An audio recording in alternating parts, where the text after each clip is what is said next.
നമ്മുടെ നാട് പലതരത്തിൽ ചർച്ച ചെയ്തുകൊണ്ടിരിക്കുന്ന ഒരു വിഷയമാണ് യുദ്ധവും സമാധാനവും.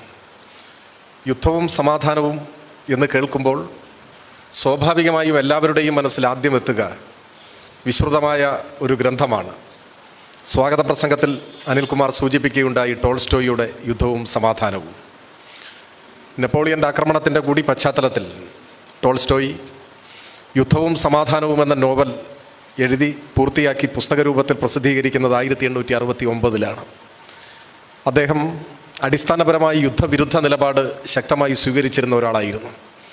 മനുഷ്യസ്നേഹത്തെയും കാരുണ്യത്തെയും ഉയർത്തിപ്പിടിച്ച ലിയോ ടോൾസ്റ്റോയി എന്ന ലോക സാഹിത്യ തറവാട്ടിലെ കാരണവർ യുദ്ധവും സമാധാനവും എന്ന നോവൽ പുസ്തകമായി പ്രസിദ്ധീകരിച്ച 1869 മഹാത്മാഗാന്ധി ജനിച്ചത്. ഇത് രണ്ടും തമ്മിൽ നേരിട്ട് ബന്ധമൊന്നുമില്ല. പക്ഷേ ഗാന്ധിജിയും ജീവിതത്തിലുടനീളം മഹാഗിരിനിരകളോളം പഴക്കമുള്ള സത്യവും അഹിംസയുമല്ലാതെ മറ്റൊന്നും എനിക്ക് ലോകത്തെ പുതിയതായി പഠിപ്പിക്കുവാനില്ല എന്ന നിലപാട് സ്വീകരിച്ചതിലൂടെ യുദ്ധരാഹിത്യത്തിൻ്റെ സമാധാനത്തിൻ്റെ മുദ്രാവാക്യമാണ് ജീവിതത്തിലുടനീളം ഉയർത്തിപ്പിടിച്ചത്. അതൊരു കേവല യാദൃച്ഛികതയാണ്. നമ്മളിപ്പോൾ ഈ വിഷയം ചർച്ച ചെയ്യുന്നത് ഇന്ത്യ പാക് സംഘർഷങ്ങളുടെ പശ്ചാത്തലത്തിലാണ്. ഇന്ത്യയും പാകിസ്ഥാനും രണ്ട് സ്വതന്ത്ര രാഷ്ട്രങ്ങളായി നിലനിൽക്കുമ്പോൾ തന്നെ നാം ഒരൊറ്റ ജനതയായിരുന്നു എന്നതാണ് ചരിത്ര യാഥാർത്ഥ്യം. ബ്രിട്ടീഷ് ഇന്ത്യയുടെ ഭാഗമായി ഒരു ജനതയായി നിലയുറപ്പിച്ചൊരു സമൂഹമാണ്. രാഷ്ട്രം സ്വാതന്ത്ര്യം നേടുന്ന ഘട്ടത്തിൽ വിഭജനവും ഒരു യാഥാർത്ഥ്യമായി. 1947 വരെ ഒരു ജനതയായി നിലകൊണ്ടവർ രണ്ട് രാഷ്ട്രങ്ങളായി ഭിന്നിച്ചു. അതിന് നേതൃത്വം കൊടുത്തത് മുഹമ്മദ് അലി ജിന്നയായിരുന്നു. അദ്ദേഹം മുസ്ലിങ്ങൾക്ക് പ്രത്യേകമായ ഒരു രാഷ്ട്രം വേണം എന്ന നിലപാട് മുൻപോട്ട് വെച്ചു. ഇസ്ലാമിനെ രാഷ്ട്രീയാധികാരത്തിലേക്കുള്ള ഒരു വഴിയായി ജിന്ന വെട്ടിത്തുറന്നു. അതിനെയാണ് നാം വർഗീയത എന്ന് പറയുന്നത്. എന്താണ് വർഗീയത എന്ന ചോദ്യം പലപ്പോഴും സമൂഹത്തിൽ ഉയർന്നു വരാറുണ്ട്. വർഗീയതയ്ക്ക് ഒരുപാട് നിർവചനങ്ങൾ നൽകാൻ പലരും ശ്രമിക്കാറുമുണ്ട്. എന്നാൽ എന്താണ് വർഗീയത എന്ന ചോദ്യത്തിന് സത്യത്തിൽ ഒരൊറ്റ നിർവചനമേ ഉള്ളൂ. അത് മറ്റൊന്നുമല്ല, മതത്തെ രാഷ്ട്രീയാധികാരത്തിന് വേണ്ടി ഉപയോഗിക്കുക എന്നതാണ് വർഗീയതയുടെ ലളിതവും ഹ്രസ്വവുമായ നിർവചനം. മതത്തെ, വിശ്വാസത്തെ രാഷ്ട്രീയാധികാരത്തിനു വേണ്ടി ഉപയോഗപ്പെടുത്തുക, അതാണ് വർഗീയത. ഇന്ത്യൻ വർഗീയതയുടെ പിതാക്കന്മാരാര് എന്ന് ചോദിച്ചാൽ, പിതാക്കന്മാർ എന്ന് പറഞ്ഞാൽ വർഗീയതയ്ക്ക് ഒന്നിലധികം പിതാവുണ്ട്. ഇന്ത്യയിൽ വർഗീയതയുടെ ആദ്യ പഥികർ, ആ ഗണത്തിൽപ്പെടുത്താവുന്നവർ തീർച്ചയായും സവർക്കറും മുഹമ്മദ് അലി ജിന്നയുമാണ്. ജിന്ന ഇസ്ലാമിൻ്റെ പേരിൽ ഒരു രാഷ്ട്രം ആവശ്യപ്പെട്ടു, മതത്തിൻ്റെ പേരിൽ ഒരു രാജ്യം. എന്നാൽ തികഞ്ഞ ഒരു മതവിശ്വാസിയായിരുന്നുവോ ജിന്ന? ആ ചോദ്യം പ്രസക്തമാണ്. അല്ല എന്നാണ് ഉത്തരം. ഇസ്ലാമിക ചര്യയനുസരിച്ച് ജീവിതം നയിച്ച ഒരാളായിരുന്നില്ല മുഹമ്മദ് അലി ജിന്ന. ഞാനതിൻ്റെ സൂക്ഷ്മതലങ്ങളിലേക്ക് പോകുന്നില്ല. എങ്കിലും ലോകത്തെവിടെയുമുള്ള മുസൽമാൻ പൊതുവിൽ ഏറ്റവും നിഷിദ്ധമാണ് എന്ന് കരുതുന്ന ഒരു ഭക്ഷണമാണ് പന്നിയുടെ മാംസം. നിഷിദ്ധമായി കണക്കാക്കുന്ന പാനീയമാണ് മദ്യം. ഇത് രണ്ടും സുലഭമായി ഉപയോഗിക്കുന്ന ആളായിരുന്നു ജിന്ന. എന്ന് വെച്ചാൽ സത്യവിശ്വാസിയായ ഒരു മുസൽമാൻ്റെ ജീവിത രീതികളുമായി ഒരു ബന്ധവും ജിന്നയ്ക്കുണ്ടായിരുന്നില്ല. സവർക്കർ വിശ്വാസിയായ ഒരു ഹിന്ദു ആയിരുന്നുവോ എന്ന ചോദ്യത്തിനും ഏതാണ്ട് തത്തുല്യമായ ഉത്തരമാണ് നമുക്ക് ചരിത്രത്തിൽ നിന്നും ലഭിക്കുക. അദ്ദേഹം ഒരു വിശ്വാസിയായിരുന്നില്ല. എന്നാൽ ഇന്ത്യൻ വർഗീയതയുടെ ആദ്യ പഥികരായിരുന്നു ഇവർ രണ്ടുപേരും. വർഗീയാടിസ്ഥാനത്തിൽ ജനങ്ങളെ ഭിന്നിപ്പിക്കാൻ, വിദ്വേഷത്തിൻ്റെ രാഷ്ട്രീയത്തെ ശക്തമാക്കാൻ, മത റിപ്പബ്ലിക് എന്ന ആശയം മുൻപോട്ട് വയ്ക്കാൻ ഒക്കെ ഇവർ അവരുടെ ജീവിതം ഒഴിഞ്ഞുവെച്ചു. അതുകൊണ്ടാണ് പലപ്പോഴും നമ്മൾ പറയാറുള്ളത്, വർഗീയവാദി മതവിശ്വാസിയായിക്കൊള്ളണം എന്നില്ല, മതവിശ്വാസി വർഗീയവാദിയായിക്കൊള്ളണം എന്നുമില്ല. വിശ്വാസം എന്നത് മനുഷ്യൻ്റെ വ്യക്തിപരമായ ഒരു കാര്യമാണ്. നിങ്ങൾക്ക് വിശ്വാസിയാകാം, ആകാതെ ഇരിക്കാം. അത് തീർത്തും നിങ്ങളുടെ വ്യക്തിപരമായ ഒരു തിരഞ്ഞെടുപ്പിൻ്റെ പ്രശ്നമാണ്. അതിൻ്റെ പശ്ചാത്തലങ്ങളിലേക്ക് ഇപ്പോൾ കടന്നു പോകുന്നില്ല. എന്നാൽ വർഗീയത എന്നത് അത്തരം വിശ്വാസവുമായി ബന്ധപ്പെട്ട് നിൽക്കുന്നതല്ല. അത് രാഷ്ട്രീയാധികാരത്തിന് വേണ്ടിയുള്ള കുറുക്കുവഴിയായാണ് ചരിത്രത്തിലുടനീളം ഒരു കൂട്ടം ആളുകൾ ഉപയോഗപ്പെടുത്തിയത്. അതുകൊണ്ടാണ് അവരെ നാം വർഗീയവാദികൾ എന്ന് വിളിക്കുന്നത്. അപ്പോൾ രാജ്യം കണ്ട വർഗീയവാദികളിൽ ഏറ്റവും മുമ്പനായിരുന്ന ഒരാൾ മുഹമ്മദ് അലി ജിന്ന മുസ്ലിങ്ങൾക്ക് മാത്രമായി ഒരു രാജ്യം വേണം എന്നാവശ്യപ്പെട്ടു. അദ്ദേഹത്തെ സംബന്ധിച്ചിടത്തോളം ഇസ്ലാം രാഷ്ട്രീയാധികാരം പിടിച്ചടക്കുന്നതിനുള്ള ഒരു മറയായിരുന്നു. അതാണ് ജിന്നയ്ക്ക് മതം ഒരു മറയായിരുന്നു, അധികാരം പിടിച്ചെടുക്കാനുള്ള ഒരു മറ. അതായിരുന്നു, അത് മാത്രമായിരുന്നു. വിഭജനം യാഥാർത്ഥ്യമായി. പാകിസ്ഥാൻ പ്രത്യേക രാജ്യമായി മാറി. നിഷ്കളങ്കരായ നമ്മുടെ ഒരുപാട് മുസ്ലിം സഹോദരങ്ങൾ ഇതാ മുസ്ലിങ്ങൾക്ക് സ്വന്തമായി ഒരു രാജ്യം ലഭിച്ചിരിക്കുന്നു, അതൊരു വാഗ്ദത്ത ഭൂമിയാണ് എന്ന പ്രതീക്ഷയിൽ പാകിസ്ഥാനിലേക്ക് കടന്നു ചെന്നു. അങ്ങനെ കടന്നു ചെന്ന മുസ്ലിങ്ങൾക്ക്, ആദ്യമേ അവിടെ ജീവിക്കുന്ന മുസ്ലിങ്ങൾക്ക് ഒരു പർദീസയായി പാകിസ്ഥാൻ പിന്നീട് മാറിയോ എന്ന ചോദ്യം പ്രസക്തമാണ്. ഇല്ലെന്ന് മാത്രമല്ല, ഇന്ത്യയോടൊപ്പം സ്വതന്ത്രയായ ഭൂപ്രദേശം പാകിസ്ഥാൻ എന്ന രാഷ്ട്രം ഇന്നും ദാരിദ്ര്യത്തിൻ്റെയും ആഭ്യന്തര സംഘർഷങ്ങളുടെയും പട്ടിണിയുടെയും ഭരണപരമായ അസ്ഥിരതയുടെയും നാടായി നിലനിൽക്കുകയാണ്. വാഗ്ദത്ത ഭൂമി തേടി കടന്നു ചെന്നവർ, അവരോട് നീതി ചെയ്യാൻ പാകിസ്ഥാന്റെ ഭരണ നേതൃത്വത്തിന് കഴിഞ്ഞോ? കഴിഞ്ഞില്ല. ഇവിടെ നിന്നും കടന്നു ചെന്ന മുസ്ലിങ്ങളെ ഹൃദയത്തോട് ചേർത്ത് വയ്ക്കാൻ സാധിച്ചില്ല പാകിസ്ഥാന്. അവരെ രണ്ടാം തരം പൗരന്മാരായി കണക്കാക്കി. അവർക്ക് പീഡനങ്ങൾ ഏറ്റുവാങ്ങേണ്ടതായി വന്നു. അങ്ങനെയാണ് ചരിത്രത്തിൽ മൊഹാജിർ ഖ്വാമി മൂവ്മെന്റ് എന്നൊരു രാഷ്ട്രീയ പ്രസ്ഥാനം ഉടലെടുക്കുന്നത്. ആദ്യഘട്ടത്തിൽ അതിന്റെ നേതൃത്വം ഡോക്ടർ അൽതാഫ് ഹുസൈൻ ആയിരുന്നു. അവർ മുൻപോട്ട് വെച്ച ഒരു പ്രധാനപ്പെട്ട മുദ്രാവാക്യം we need the first grade citizenship of Pakistan എന്നായിരുന്നു.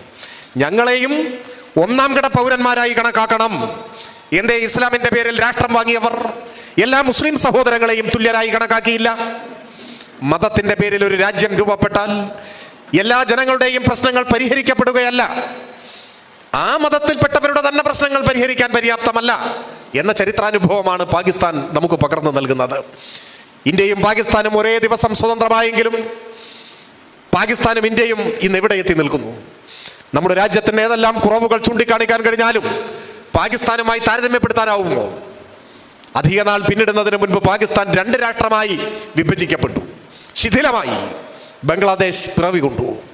ഇപ്പോൾ വാർത്തകൾ സൂചിപ്പിക്കുന്നത് ബലൂചിസ്ഥാൻ ലിബറേഷൻ ആർമി ഒരു സ്വതന്ത്ര രാഷ്ട്രം ആവശ്യപ്പെട്ടുകൊണ്ട് ശക്തമായ ആഭ്യന്തര യുദ്ധത്തിലേക്ക് പോവുകയാണത്രേ. പാകിസ്ഥാൻ വീണ്ടും ഒരിക്കൽ കൂടി വിഭജിക്കപ്പെടുമോ? നമുക്ക് കാത്തിരുന്നു കാണാം. അപ്പോ മതരാഷ്ട്രം കെട്ടുറപ്പുള്ള ഭരണം പ്രദാനം ചെയ്തില്ല എന്ന് മാത്രമല്ല, ആ മതവിഭാഗത്തിൽപ്പെട്ട മനുഷ്യരുടെ പോലും ജീവിത പ്രശ്നങ്ങൾക്ക് പരിഹാരം കാണാനാവാതെ ദയനീയ പരാജയമാകുന്ന അനുഭവമാണ് നമ്മുടെ മുന്നിലുള്ളത്. ഞാൻ ആമുഖമായി പാകിസ്ഥാന്റെ ഈ ദുര്യോഗം ഇവിടെ ചൂണ്ടിക്കാണിക്കാൻ കാരണം, ഇന്ത്യയിലെ സംഘപരിവാർ നമ്മുടെ രാജ്യത്തെ ഒരു മതരാഷ്ട്രമാക്കി മാറ്റാൻ കോപ്പ് കൂട്ടിക്കൊണ്ടിരിക്കുന്ന ഒരു കാലമാണ്. മതരാഷ്ട്രമായ പാകിസ്ഥാന്റെ ദുരന്തം നമ്മുടെ മുന്നിൽ നിൽക്കുകയാണ്. അപ്പോഴാണ് ഇന്ത്യയെ മതരാഷ്ട്രമാക്കാൻ ഇവിടെ വെമ്പൽ കൊള്ളുന്നത്. മതരാഷ്ട്രമായി എന്നതുകൊണ്ട് രാജ്യത്തിന്റെ പ്രശ്നങ്ങൾ തീരില്ല. ഇപ്പൊ എല്ലാവരും മുസ്ലിങ്ങളായി എന്ന് കരുതുക. നമ്മളെല്ലാം ഇന്ത്യയിലെ മുഴുവൻ മനുഷ്യരും മുസ്ലിങ്ങളായി. ഇന്ത്യയുടെ പ്രശ്നം തീരുവോ? ജനങ്ങളുടെ ഇടയിൽ സാഹോദര്യം ശക്തിപ്പെടുവോ? ഇല്ല. തൊട്ടടുത്ത ദിവസം മുസ്ലിങ്ങളായി മാറിയ നമ്മളിൽ സുന്നികളായി, ഷിയകളായി, സലഫികളായി, വഹാബികളായി നാം പിരിയും, പിരിയും, പിരിഞ്ഞു പൊരുതി തീരും. അതാണ് അനുഭവം, അതാണ് അനുഭവം. നമ്മളെല്ലാം ഹിന്ദുക്കളായി എന്ന് കരുതുക. ഇന്ത്യ മുഴുവൻ ഹിന്ദുക്കൾ. പ്രശ്നങ്ങൾ തീരുമോ? സാഹോദര്യം ശക്തിപ്പെടുമോ? ഇല്ല. തൊട്ടടുത്ത ദിവസം നമ്മൾ വൈഷ്ണവരും ശൈവരുമായി പിരിയും. ബ്രാഹ്മണരായി, ക്ഷത്രിയരായി, വൈശ്യരായി, ശൂദ്രരായി വർണ്ണങ്ങൾ അടിസ്ഥാനമാക്കി നാം പിരിയും. 100,000 ജാതികളായി നാം കൊന്നുതീരും. അതാണ് അനുഭവം. ഇനി ഇത് രണ്ടും വേണ്ട, നമ്മളെല്ലാം കൂടി അങ്ങ് ക്രിസ്ത്യാനികളായി. ഇന്ത്യ മുഴുവൻ ക്രിസ്ത്യാനികൾ, ക്രൈസ്തവ രാഷ്ട്രം. പ്രശ്നം തീരുവോ? അടുത്ത ദിവസം കാത്തോലിക്കരായി, പ്രൊട്ടസ്റ്റന്റുകാരായി, മറ്റ് പലരുമായി നമ്മൾ പിരിയും. ഇനി ഇതൊന്നും വേണ്ട. പലരും ഏറ്റവും ആദർശാത്മകമായ തത്വസംഹിതയായി ചൂണ്ടിക്കാണിക്കുന്നതാണ് ബുദ്ധമതത്തിൻ്റെത്. എല്ലാ ഭൗതികമായ അഭിവാഞ്ചകളിൽ നിന്നും മനുഷ്യനെ വിമോചിപ്പിക്കുന്ന ആത്മത്യാഗത്തോളം എത്തുന്ന മഹത്തായ പ്രത്യയശാസ്ത്രം എന്ന് പലരും പറയാറുണ്ട്. എല്ലാ ആശകളും ഭൗതികമായ ആഗ്രഹങ്ങളും ഉപേക്ഷിക്കണം എന്ന് അനുശാസിക്കുന്നു ബുദ്ധമതം. പക്ഷെ ബുദ്ധമതം ശക്തിപ്പെട്ടപ്പോൾ നമ്മൾ കണ്ടത് മഹായാനമായി, ഹീനയാനമായി, വജ്രയാനമായി പിരിഞ്ഞു. അതാണ്. ഏതെങ്കിലും ഒരു മതത്തിന് അസാധാരണമായ കരുത്തുണ്ടായാൽ, എല്ലാവരും ആ മതത്തിൽപ്പെട്ടവരായാൽ, സാഹോദര്യവും ഐക്യവും കെട്ടുറപ്പുമല്ല ലോകം കണ്ടത്. അത് ഭിന്നിച്ചുകൊണ്ടേയിരിക്കും. പല കാരണങ്ങളാൽ ഭിന്നിച്ച് പരസ്പരം ഏറ്റുമുട്ടി കൊന്നുതീരും. അതാണ് അനുഭവം, പലയിടത്തുമുള്ള അനുഭവം. ഏതെങ്കിലും ഒരു മതത്തിന് അപ്രമാദിത്വം കൈവരിക എന്നത് രാഷ്ട്രത്തിന്റെ പുരോഗതിയുമായി ബന്ധപ്പെട്ടിരിക്കുന്ന കാര്യമേയല്ല. പിന്നെയോ മതത്തെ ഒരു ഉപകരണമായി ഉപയോഗിച്ചുകൊണ്ട് രാഷ്ട്രീയ അധികാരം പിടിച്ചെടുക്കാനാകുമോ എന്ന പരീക്ഷണം ലോകത്തിന്റെ പല ഭാഗങ്ങളിലും ഇപ്പോൾ നടക്കുന്നുണ്ട്.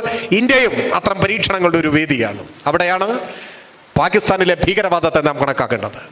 പാകിസ്ഥാനിലെ ഭീകരവാദവും മതത്തിന്റെ മറയാണ് സ്വീകരിച്ചിട്ടുള്ളത്. മതത്തിന്റെ പേരിലാണ്. ലഷ്കർ എ തോയ്ബ ആയാലും ജയ്ഷെ മുഹമ്മദ് ആയാലും ഇപ്പൊ രൂപീകരിക്കപ്പെട്ട TRF ആയാലും എല്ലാം മതത്തെ അടിസ്ഥാനപ്പെടുത്തിക്കൊണ്ടാണ് പ്രവർത്തിക്കുന്നത്. പൊതുവിൽ പലരും പറയാറുണ്ട് ഭീകരതയ്ക്ക് മതമില്ല എന്നൊക്കെ. അത് താത്വികമായി ശരിയാണ്. പക്ഷെ മിക്കവാറും ഭീകരരെല്ലാം മതത്തെ മറയായി സ്വീകരിക്കുന്നുണ്ട് എന്നതൊരു വസ്തുതയാണ്. പാകിസ്ഥാൻ ഈ ഭീകരവാദത്തെ പ്രോത്സാഹിപ്പിക്കുന്നു. അതാണ് വസ്തുത, അതാണ് യാഥാർത്ഥ്യം. അതിൻ്റെ പേരിൽ ഏറ്റവും കൂടുതൽ പഴി കേൾക്കേണ്ടി വരുന്ന ഒരു രാജ്യമാണ് പാകിസ്ഥാൻ.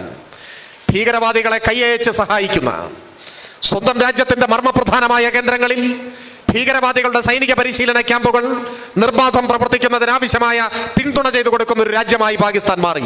അതൊരു വസ്തുതയാണ്. പാകിസ്ഥാൻ തന്നെ അസ്ഥിരമായ ഒരു രാജ്യമാണ്. എത്ര പട്ടാള അട്ടിമറികൾ, എത്ര ഭരണാധികാരികളുടെ ദുരന്തപര്യവസായിയായ അനുഭവങ്ങൾ നമ്മുടെ മുൻപിലുണ്ട്. അതിൻ്റെ ഒന്നും വിശദാംശങ്ങളിലേക്ക് പോകേണ്ട കാര്യമില്ല. അങ്ങനെ ഭീകരവാദത്തെ പ്രോത്സാഹിപ്പിക്കുന്ന നിലപാട് സദാ സ്വീകരിക്കുന്ന ഒരു രാഷ്ട്രമായി പാകിസ്ഥാൻ നിലയുറപ്പിക്കുന്നു എന്നത് ലോകം മുഴുവൻ പൊതുവിൽ ഇപ്പോൾ തിരിച്ചറിയുന്ന ഒരു യാഥാർത്ഥ്യമാണ്. അവിടെ നിന്ന് ഊർജം സ്വീകരിക്കുന്ന ഭീകരവാദികളാണ് പഹൽഗാമിൽ ആക്രമണം അഴിച്ചുവിട്ടത്. കഴിഞ്ഞ ഏപ്രിൽ 22 26 പേരെ 4 ഭീകരവാദികൾ വെടിവെച്ചു കൊല്ലുന്നു പഹൽഗാമിൽ. ആ സംഭവം നമ്മുടെ രാജ്യത്തെ മാത്രമല്ല ലോകത്തെ തന്നെ പിടിച്ചു കുലുക്കിയ ഒരു വാർത്തയായിരുന്നു. അത് സംബന്ധിച്ച് പുറത്തു വന്ന വാർത്തകൾ സൂചിപ്പിക്കുന്നത് മതം മനസ്സിലാക്കി വെടിവെച്ചു കൊന്നുവെന്നാണ്. മതം മനസ്സിലാക്കി വെടിവെച്ചു കൊന്നുവെന്നാണ്. മുസ്ലിങ്ങളല്ല എന്ന് ഉറപ്പ് വരുത്തിയ ശേഷം വെടിവെച്ചു കൊന്നു എന്നാണ് വാർത്തകൾ സൂചിപ്പിക്കുന്നത്. ഇതെന്തിനാണ് ഇങ്ങനെ ചെയ്തിട്ടുണ്ടാവുക? നിങ്ങൾ ചിന്തിച്ചിട്ടുണ്ടോ? പഹൽഗാമിലെത്തിയ ഭീകരവാദികൾ മതം നോക്കി മനുഷ്യനെ കൊല്ലാൻ എന്താണ് കാരണം? ഇന്ത്യയിലെ ഹിന്ദുക്കളെ മുഴുവൻ വെടിവെച്ച് കൊല്ലാം എന്ന കണക്കുകൂട്ടലിന്റെ അടിസ്ഥാനത്തിലായിരിക്കുമോ? അതിന് സാധ്യതയില്ല. കാരണം അങ്ങനെ വെടിവെച്ച് കൊന്നാൽ തീരാവുന്ന അംഗസംഖ്യയല്ലല്ലോ ഇന്ത്യയിലെ ഹൈന്ദവ ജനത. എത്ര കോടി മനുഷ്യരുണ്ട്? അപ്പം അങ്ങനെ എല്ലാവരും വെടിവെച്ച് കൊന്ന് തീർക്കാൻ പറ്റുമോ? ഒന്നും പറ്റില്ല. അത്ര ബുദ്ധിശൂന്യരാണോ ഈ കൃത്യം ചെയ്തത്? അല്ല. മറിച്ച് ഇങ്ങനെ ഒരു ക്രൂരകൃത്യം ചെയ്യുന്നതിലൂടെ ഭീകരവാദികൾ ലക്ഷ്യമിടുന്നത് മറ്റൊന്നാണ്. അത് മതപരമായ ശത്രുത ശക്തിപ്പെടുത്തുക, ഇന്ത്യയിലെ ജനങ്ങളെ മതാടിസ്ഥാനത്തിൽ ഭിന്നിപ്പിക്കുക, ഇന്ത്യയിലെ ഭൂരിപക്ഷം വരുന്ന ഹൈന്ദവർക്കിടയിൽ മുസ്ലിം വിരോധം അണപൊട്ടിയൊഴുകണം. ഇതിന് തിരിച്ചടി ഉണ്ടാവണം. ഇന്ത്യയിൽ മതപരമായ തിരിച്ചടി. അങ്ങോട്ടും ഇങ്ങോട്ടും സംഘർഷത്തിൽ ഏർപ്പെടണം. അങ്ങനെ ഹിന്ദു മുസ്ലിം കലാപത്തിന്റെ നാടായി ഇന്ത്യ മാറണം. പരസ്പരം കലഹിച്ച് പരസ്പരം കൊന്നൊടുക്കി മനുഷ്യർക്ക് ജീവിക്കാൻ പറ്റാത്തൊരു നാടായി ഇന്ത്യ മാറണം. അതാണ് ഭീകരവാദികളുടെ ലക്ഷ്യം. ഭാഗ്യവശാൽ ഭീകരവാദികളുടെ കണക്കുകൂട്ടലുകൾക്കനുസരിച്ച് കാര്യം നടന്നില്ല. ഭീകരവാദികൾ അഴിച്ചുവിട്ട കൊടും ക്രൂരതയെ പ്രതിരോധിക്കാൻ സ്വന്തം ജീവൻ ബലിയർപ്പിച്ചത് ഒരു മുസ്ലിം സഹോദരനായിരുന്നു. നമ്മുടെ എറണാകുളം സ്വദേശിയായ രാമചന്ദ്രൻ അവിടെ വെച്ച് കൊല്ലപ്പെട്ടു. അദ്ദേഹത്തിന്റെ മകൾ മാധ്യമങ്ങളോട് പറഞ്ഞത് നമ്മളെല്ലാം കേട്ടു.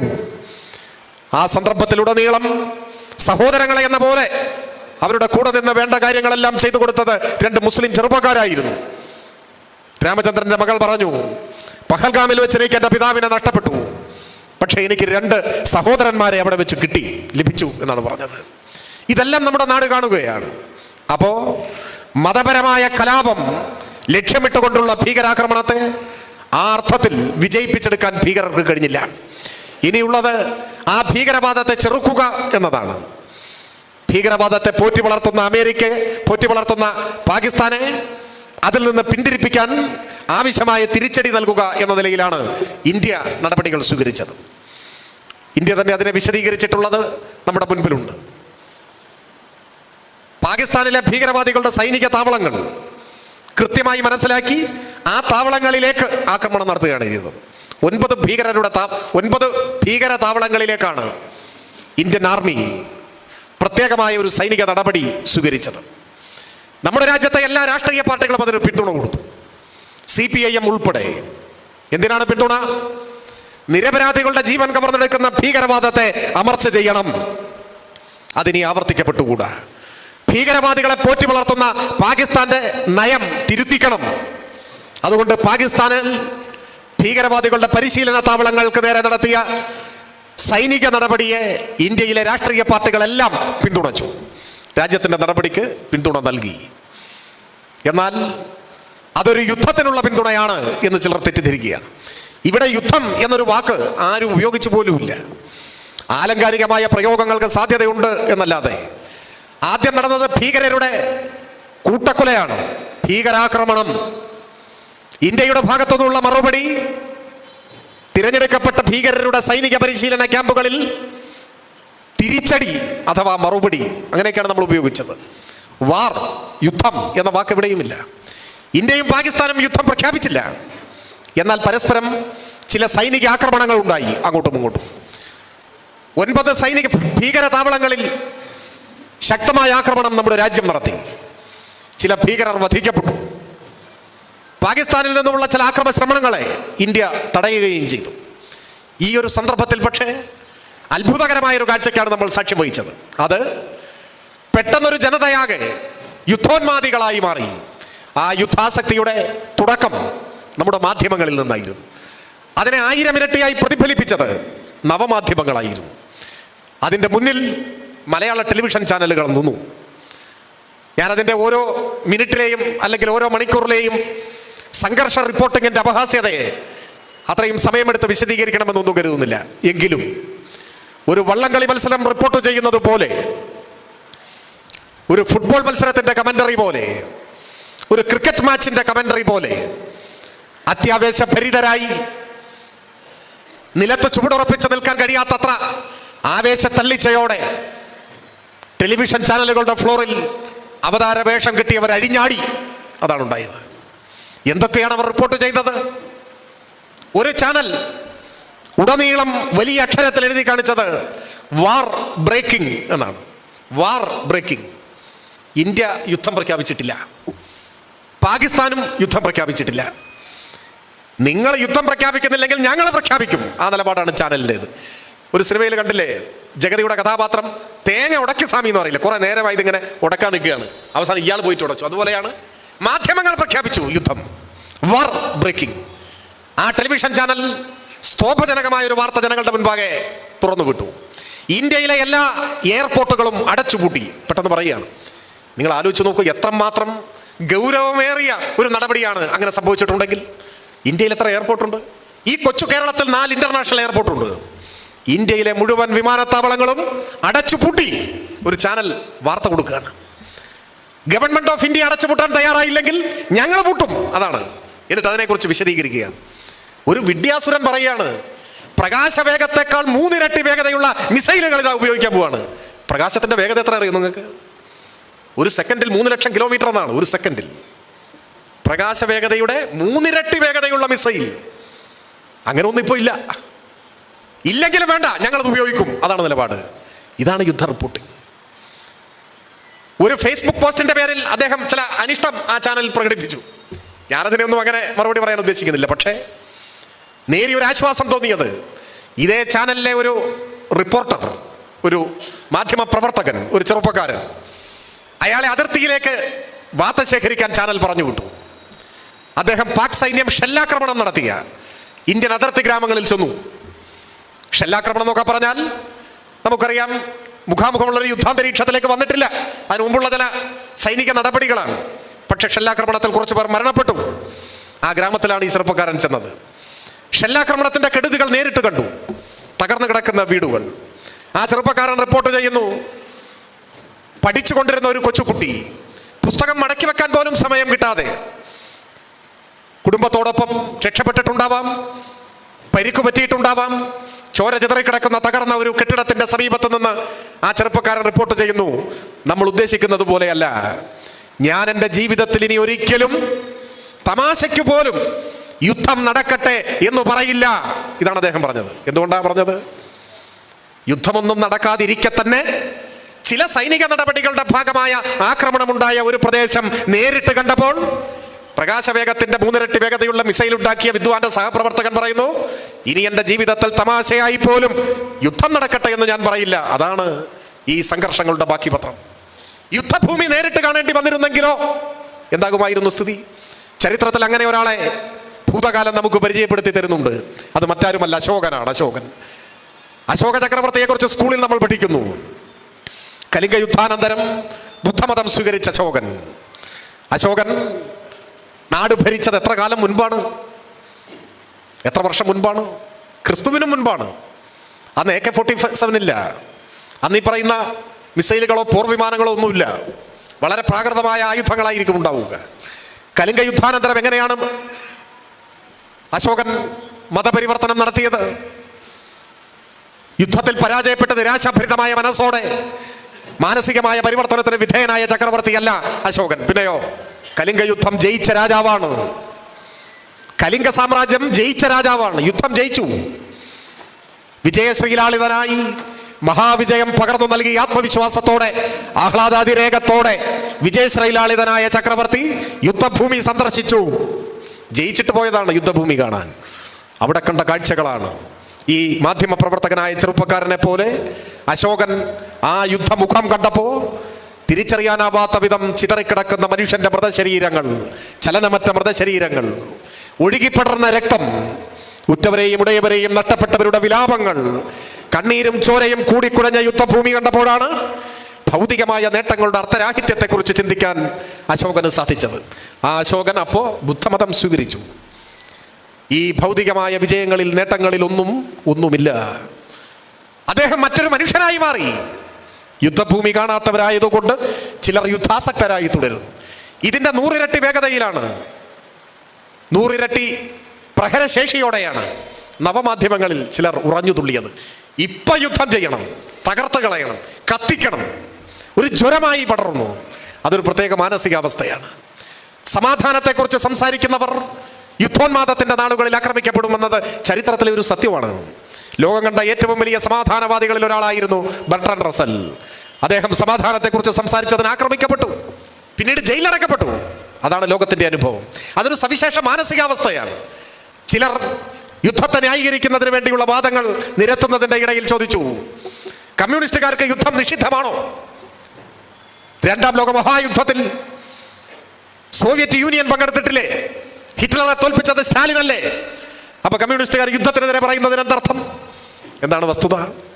നാം കാണേണ്ട ഒരു കാര്യം, കാലം സാവധാനത്തിലാണെങ്കിലും പുരോഗമിക്കുന്നുണ്ട്.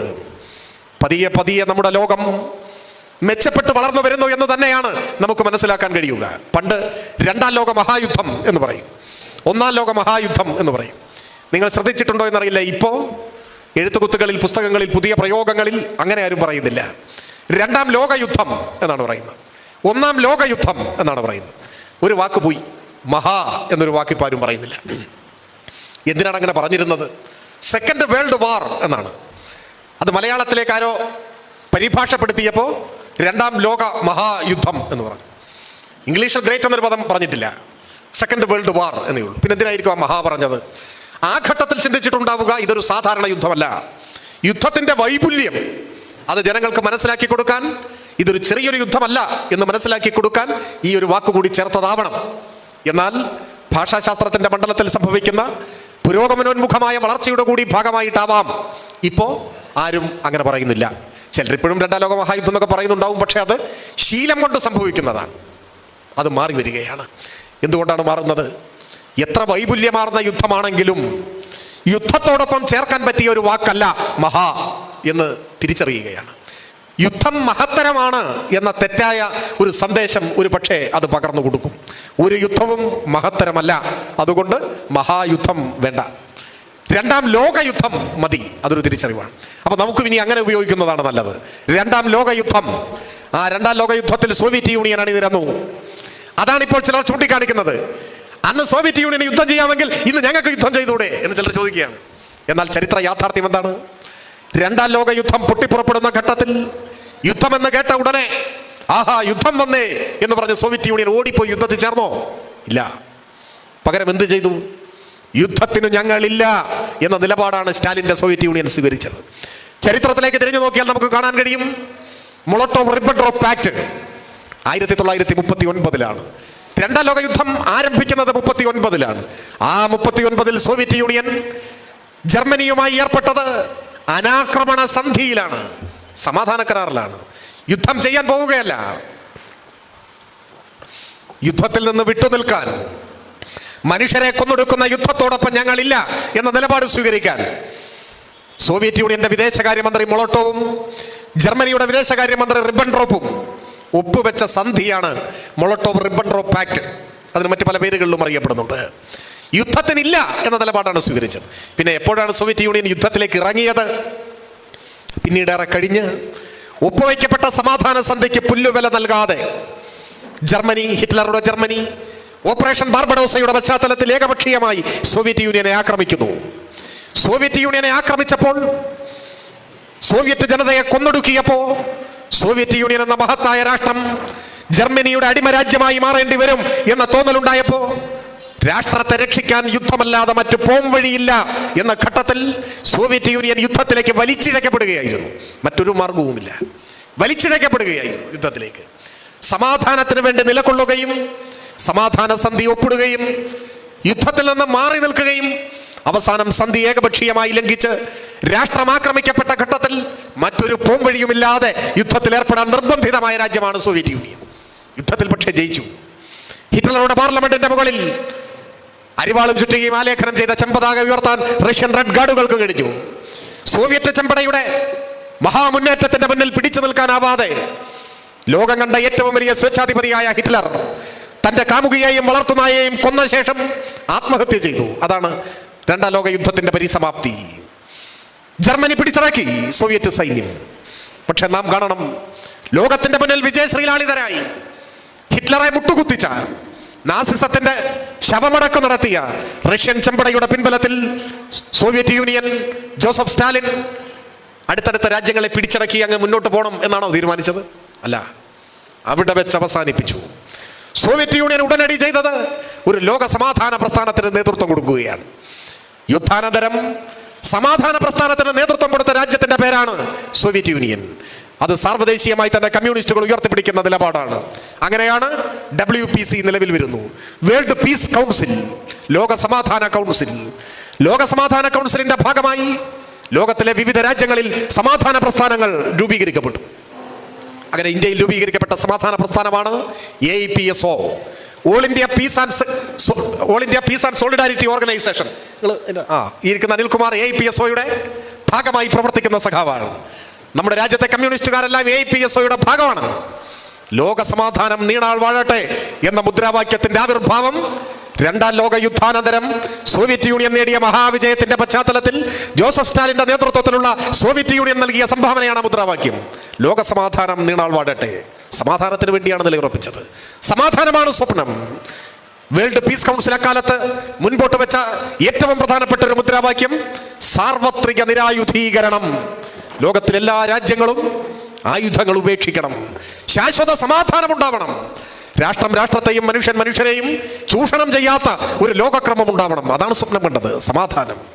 അപ്പൊ ചിലർ ചോദിക്കുകയാണ്, ശരി, മറ്റ് ഗത്യന്തരമില്ലാത്ത ഘട്ടത്തിൽ യുദ്ധം പറ്റുമല്ലോ, ഇപ്പൊ ഇന്ത്യയും മറ്റ് ഗത്യന്തരമില്ലാതെയായി, അപ്പൊ നമുക്ക് യുദ്ധം ചെയ്തുകൂടെ? ഇതാര് പറയേണ്ടതാണ്? അത് ഇന്ത്യ പറയേണ്ടതാണ്.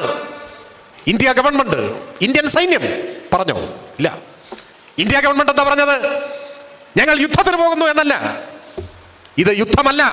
പിന്നെയോ, തിരഞ്ഞെടുക്കപ്പെട്ട ഭീകരവാദ ക്യാമ്പുകൾക്ക് നേരെ നടത്തിയ നിയന്ത്രിതാക്രമണം. ഞങ്ങൾ നടത്തിയത് ഭീകരാക്രമണത്തിനെതിരായ തിരിച്ചടിയാണ്, യുദ്ധമല്ല. അതാ പറയുന്നു. ഇന്ത്യ അത്തരമൊരു ഘട്ടത്തിലെത്തിയിട്ടില്ല എന്ന് ഇന്ത്യ തന്നെയാണ് പറയുന്നത്. പാകിസ്ഥാൻ പറഞ്ഞോ ഞങ്ങളിതാ യുദ്ധം ചെയ്യാൻ പോവാണ്? ഇല്ല. പാകിസ്ഥാൻ അവരുടെ നാട്ടിൽ നടത്തിയ ഇന്ത്യൻ സൈന്യത്തിന്റെ ആ തിരിച്ചടിക്ക് മറുപടി എന്നോണം അവർ ചില സൈനിക നടപടി സ്വീകരിച്ചു, അവിടെ നിൽക്കുകയാണ്. പക്ഷെ ചാനലുകൾ യുദ്ധം പ്രഖ്യാപിച്ചു. യുദ്ധോന്മാദികളായ മനുഷ്യർ യുദ്ധം പ്രഖ്യാപിച്ചു. യുദ്ധം കൂടിയേ കഴിയൂ എന്ന നിലപാടിലേക്ക് അവരെത്തി. എന്താണ് യുദ്ധമെന്നറിയാത്ത ഒരു ജനതയെ യുദ്ധോന്മാദികളാക്കി മാറ്റുകയാണ്. ആ ഉന്മാദം എത്രമാത്രം സമനില തെറ്റി എന്നതിന്റെ തെളിവാണ് ഭരണകൂടത്തിന്റെ നിലപാടുകൾ അനുസരിച്ച് വാർത്താ സമ്മേളനത്തിൽ അത് വിശദീകരിക്കാൻ നിയോഗിക്കപ്പെട്ട ശമ്പളക്കാരനായ ഒരു ഉദ്യോഗസ്ഥൻ, മിസ്ത്രി, അദ്ദേഹത്തിന് നേരെ തെറിയഭിഷേകവും ഭീഷണിയും വന്ന അവസാനം സോഷ്യൽ മീഡിയ കൊണ്ട് പൂട്ടേണ്ടി വന്നു. എന്തിന്? അദ്ദേഹം ഒരു ഉദ്യോഗസ്ഥൻ മാത്രം. അദ്ദേഹം തീരുമാനിച്ച യുദ്ധം ചെയ്യാനും പറ്റില്ല, ചെയ്യാതിരിക്കാനും പറ്റില്ല. ഭരണ നേതൃത്വത്തിന്റെ നിർദ്ദേശമനുസരിച്ച് സൈന്യമാണ് നടപടികൾക്ക് നേതൃത്വം കൊടുക്കുക. ഇതൊക്കെ വിശദീകരിക്കാൻ ചുമതലപ്പെട്ട ഒരു സെക്രട്ടറിയാണ് ഒരു ശമ്പളക്കാരനായ ഒരു പാവം ഉദ്യോഗസ്ഥൻ. അയാൾ രാജ്യം വിട്ടു പോകേണ്ട സ്ഥിതിയിലെത്തി നിൽക്കുകയാണ്. സൈനിക നടപടികൾ വിശദീകരിക്കുന്നതിന് നേതൃത്വം കൊടുത്ത ഒരു വനിതാ ഓഫീസർ, ആ വനിതാ ഓഫീസർക്കെതിരെ ഒരു മന്ത്രി ഇപ്പൊ ശബ്ദമുയർത്തി നിങ്ങൾ കണ്ടില്ലേ? ആ മന്ത്രിയുടെയും സമനില തെറ്റിയിരിക്കുകയാണ്. യുദ്ധം എല്ലാ നന്മകളെയും കവർന്നെടുക്കും. യുദ്ധോന്മാദം മനുഷ്യന്റെ ഉള്ളിലെ എല്ലാ നന്മകളെയും കവർന്നെടുക്കും. മഹാനായ ലെനിൻ ചോദിക്കുന്നുണ്ട്, മാനവരാശിയെ മുച്ചൂടും മുടിക്കുന്ന മഹാദുരിതങ്ങൾ മാത്രം സമ്മാനിക്കുന്ന ഈ യുദ്ധങ്ങൾ എന്തിനു വേണ്ടി എന്ന് ചോദിക്കുന്നുണ്ട്. ഒന്നാം ലോക യുദ്ധത്തിന്റെ പശ്ചാത്തലത്തിൽ ലെനിൻ ചോദിക്കുന്ന ചോദ്യമാണ്. അതിനുവേണ്ടി കോടിക്കണക്കിന് പണം വിനിയോഗിക്കുന്ന രാജ്യങ്ങളെ അദ്ദേഹം ചോദ്യം ചെയ്യുന്നുണ്ട്. ആ ചോദ്യം ഇന്ന് അന്നുള്ളതിനേക്കാൾ കൂടുതൽ പ്രസക്തിയുള്ളതാണ്. എന്തുകൊണ്ട്? ഇന്നൊരു യുദ്ധം പൊട്ടിപ്പുറപ്പെട്ടാലുള്ള സ്ഥിതി എന്താണ്? പ്രത്യേകിച്ച് ഇന്ത്യയും പാകിസ്ഥാനും രണ്ടും ആണവ രാജ്യങ്ങളാണ്. 945 ശേഷം ഒരു ആണവായുധ പ്രയോഗം ലോകത്തിൽ എവിടെയും ഉണ്ടായിട്ടില്ല. ഭൂമിയെ 500 തവണ ചുട്ടുകരിക്കാൻ കഴിയുന്ന ആയുധങ്ങൾ ആണവ രാഷ്ട്രങ്ങളുടെ കയ്യിൽ സ്റ്റോക്കുണ്ട് എന്നാണ് കണക്ക്. ഇതിനാണ് 500 വട്ടം ചുട്ടുകരിക്കേണ്ട കാര്യം? ഒറ്റ തവണ ചുട്ടുകരിച്ചാൽ എല്ലാം കഴിഞ്ഞു. ഏത്? ഭൂമി എന്ന ഈ ഗോളത്തിൽ അധിവസിക്കുന്ന സകല ചരാചരങ്ങളും ഭസ്മമായി പോകും. അങ്ങനെ 500 വട്ടം ഭസ്മമാക്കാന്ന്. ഒരു വട്ടം ഭസ്മാക്കിയ പിന്നെ ഇതിനോട് ബാക്കി 499. അതാണ് യുദ്ധഭ്രാന്ത്. ഉപയോഗിക്കാൻ അല്ലെങ്കിലും ഉണ്ടാക്കി വെക്കുകയാണ്. അപ്പൊ 500 തവണ ഭൂമിയെ ചുട്ടുകരിക്കാനുള്ള ആണവായുധങ്ങൾ ഈ ഭൂമുഖത്തുണ്ട് എന്നാണ് പറയുന്നത്. അത് പ്രയോഗിക്കപ്പെട്ടാലോ ആരാണ് അവശേഷിക്കുക? ആരാണ് അവശേഷിക്കുക? ഇന്ത്യയിലും പാകിസ്ഥാനിലും രണ്ട് രാജ്യങ്ങളുടെ കൈവശവും ആണവായുധങ്ങളുണ്ട്. ആണവായുധങ്ങൾ ഉപയോഗിക്കത്തക്ക നിലയിലേക്ക് ഒരു യുദ്ധം വളർന്നു വന്നാൽ ആരാണ് അവശേഷിക്കുക? എന്തുകൊണ്ടാണ് ഇതിനെക്കുറിച്ച് ചിന്തിക്കാൻ കഴിയാതിരിക്കുന്നത്? വിശ്രുതനായ ഭൗതിക ശാസ്ത്രജ്ഞൻ ആൽബർട്ട് ഐൻസ്റ്റൈൻ ഒരിക്കൽ പറഞ്ഞു, ഏറ്റവും ചിന്തോദ്ദീപകമായ അദ്ദേഹത്തിന്റെ ഒരു വാചകം ഇങ്ങനെയാണ്. അദ്ദേഹം പറഞ്ഞു, ഒരു മൂന്നാം ലോക യുദ്ധത്തിൽ ഏതൊക്കെ ആയുധങ്ങൾ ഉപയോഗിക്കപ്പെടും എന്ന് എനിക്കിപ്പോൾ പറയാനാവില്ല, എനിക്കത് പ്രവചിക്കാനേ കഴിയില്ല. പക്ഷെ 4ാം ലോക യുദ്ധത്തിൽ ഏതായുധങ്ങളാണ് പ്രയോഗിക്കപ്പെടുക എന്ന് എനിക്ക് ഉറപ്പായും പ്രവചിക്കാൻ കഴിയും. അത് ആയിരിക്കില്ല, അത് കല്ലും കമ്പും ഒക്കെ ആയിരിക്കും. എന്താണ് അതിന്റെ അർത്ഥം? 2 ലോക യുദ്ധങ്ങൾ കണ്ടു. ഇനി 3ാമതൊരു യുദ്ധം അങ്ങനെ ഉണ്ടായാൽ അതിലുപയോഗിക്കപ്പെടുന്ന ആയുധങ്ങൾ എவ்விധമായിരിക്കുമെന്ന് ആർക്കും പറയാൻ പറ്റില്ല. ശാസ്ത്ര സാങ്കേതിക വൈജ്ഞാനിക മണ്ഡലങ്ങളിൽ നാം ആർജിച്ച മഹാപുരോഗതിയുടെ ഭാഗമായി ഏറ്റവും അത്യന്താധുനികമായ ആയുധങ്ങൾ നിർമ്മിക്കപ്പെടും. ഏതൊക്കെ തരത്തിലുള്ള ആയുധങ്ങൾ? നിമിഷ നേരം കൊണ്ട് ലക്ഷക്കണക്കിന് മനുഷ്യരെ ഭസ്മമാക്കി കളയാൻ പറ്റുന്ന ആയുധങ്ങൾ. അപ്പൊ ഏത് തരത്തിലുള്ള ആയുധങ്ങളും പ്രയോഗിക്കപ്പെടും. അത് ഏതൊക്കെ തരത്തിലായിരിക്കുമെന്നൊന്നും പറയാൻ കഴിയില്ല. പക്ഷേ ഒരു 4ാം ലോക യുദ്ധം ഉണ്ടായാൽ എന്താ കാരണം? 3ാം ലോക യുദ്ധത്തോടെ കഴിഞ്ഞു, മനുഷ്യരാശി അസ്തമിച്ചു. പിന്നെ കോടാനുകോടി വർഷങ്ങൾ ഒരു പക്ഷെ കഴിഞ്ഞ് പുതിയ ജീവബിന്ദുക്കൾ മുളപൊട്ടി അതിൽ നിന്ന് പരിണാമ ചക്രങ്ങൾ പൂർത്തിയായി പുതിയ മനുഷ്യരുണ്ടായി വന്നാൽ അന്നുണ്ടാവുന്ന ഒരു യുദ്ധമായിരിക്കും 4ാം ലോക യുദ്ധം. അത് വളർച്ചയുടെ ഏറ്റവും താഴത്തെ പടിയിൽ നിൽക്കുന്ന മനുഷ്യരെന്ന നിലയിൽ അമ്പും വില്ലും വടിയും കല്ലും ഒക്കെ ഉള്ള യുദ്ധമായിരിക്കും എന്നാണ് അദ്ദേഹം പറഞ്ഞത്. ഒന്നേ ഉള്ളൂ, ഇനി ഒരു വലിയ യുദ്ധം പൊട്ടിപ്പുറപ്പെട്ടാൽ അതോടെ മനുഷ്യരാശി അസ്തമിച്ചു പോകും എന്നാണ് മനസ്സിലാക്കേണ്ടത്. അങ്ങനെ ഒരു വൻ ദുരന്തത്തിന്റെ മുന്നിലാണ് ലോകം നിൽക്കുന്നത്.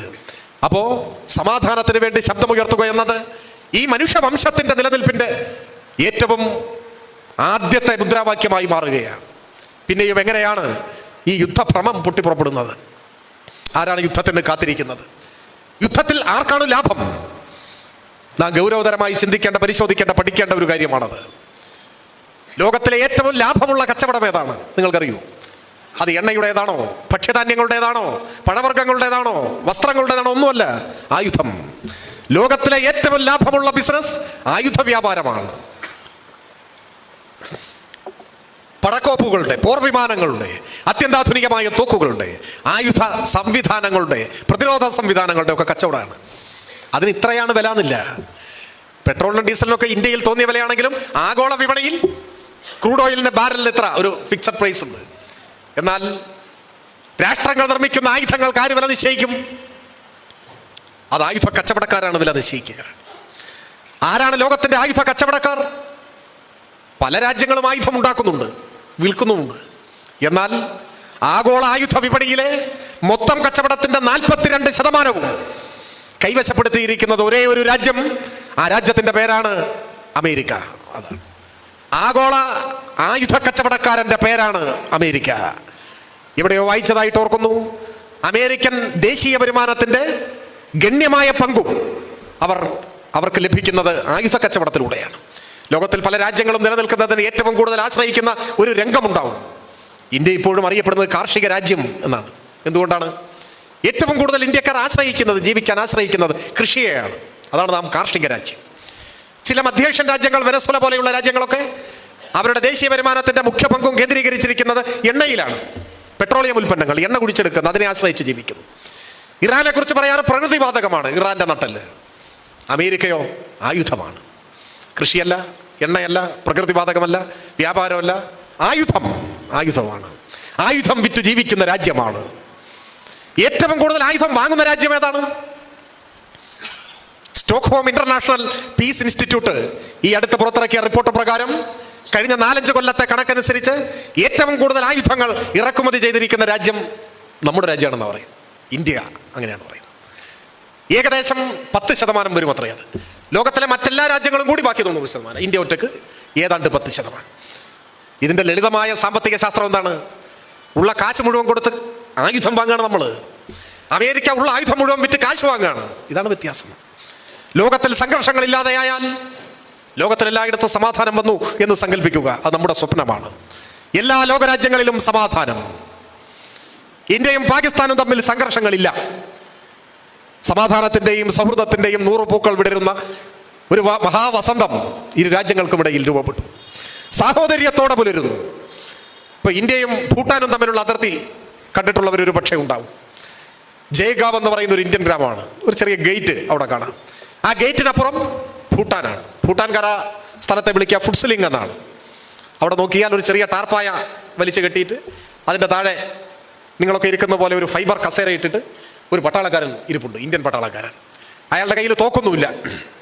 അയാൾ അവിടെ വെറുതെ ഇരിക്കുന്നു. ഇന്ത്യൻ ആർമിയുടെ ഒരു സാന്നിധ്യം. അപ്പുറത്ത് ഭൂട്ടാനിൽ പോയപ്പോൾ അവിടെ പട്ടാളക്കാരനെയും കണ്ടില്ല. ചിലപ്പോൾ അല്ല ചായം കുടിക്കാൻ പോയാണോ എന്നറിയില്ല, കാണുമായിരിക്കും ചിലപ്പോൾ. ഇതാണ് സ്ഥിതി. എന്താ കാരണം? ഒരു സംഘർഷവുമില്ല, നല്ല സമാധാനം. ഇവിടെ നിന്ന് ഭൂട്ടാനിലേക്ക് പോകണമെങ്കിലും ഭൂട്ടാനിൽ നിന്ന് ഇങ്ങോട്ട് വരണമെങ്കിലും ഒരു വിലക്കുമില്ല. നമുക്ക് വിസ വേണ്ട, പാസ്പോർട്ട് വേണ്ട, ഭൂട്ടാൻ സന്ദർശിക്കാൻ പോവാൻ. അവിടുത്തെ കടയിൽ പോയി ചായ കുടിച്ചിട്ട് 100 രൂപ ഇന്ത്യൻ രൂപ കൊടുത്താൽ അവർ വാങ്ങി വെക്കും. അവിടെ ഇവിടെയൊക്കെ ഇതാണ് സ്ഥിതി. ഇതേ സാഹചര്യം ഇന്ത്യയും പാകിസ്ഥാനും തമ്മിൽ വന്നു എന്ന് സങ്കല്പിക്കുക. ഇന്ത്യയും പാകിസ്ഥാനും തമ്മിൽ മഹത്തായ ഒരു സൗഹൃദം യാഥാർത്ഥ്യമായി എന്ന് സങ്കല്പിക്കുക. ഒരു ജനതയായിരുന്നവരാണ് പണ്ട്. സാഹോദര്യത്തോടെ അങ്ങനെ ഒരു സാഹചര്യം വന്നാലോ? പിന്നെ കോടാനുകോടികൾ ചെലവഴിച്ച് പട്ടാളത്തിൻ്റെ വിന്യാസം വേണ്ട, ആയുധ സംവിധാനങ്ങൾ വേണ്ട. ലോകം മുഴുവൻ ഇങ്ങനെ സമാധാനമായി എന്ന് കരുതുക. ചില സ്കാൻഡിനേവിയൻ രാജ്യങ്ങളിലൂടെ കടന്നു പോകുമ്പോൾ ചില രാജ്യങ്ങളുടെ അതിർത്തി എന്ന് പറഞ്ഞാൽ ഒരു വരയാണ്. ഒരു വര. നമ്മുടെ നാട്ടിൽ നിന്നൊക്കെ പോകുന്ന ചില വിദ്വാൻമാർ ഒരു കാലപ്പുറത്തും ഒരു കാലിപ്പുറത്തും ഒക്കെ ഇട്ട് നിന്നിട്ട് 2 രാജ്യങ്ങളിൽ ഒരേ സമയം നിൽക്കുന്ന ഫോട്ടോ ഒക്കെ എടുക്കും.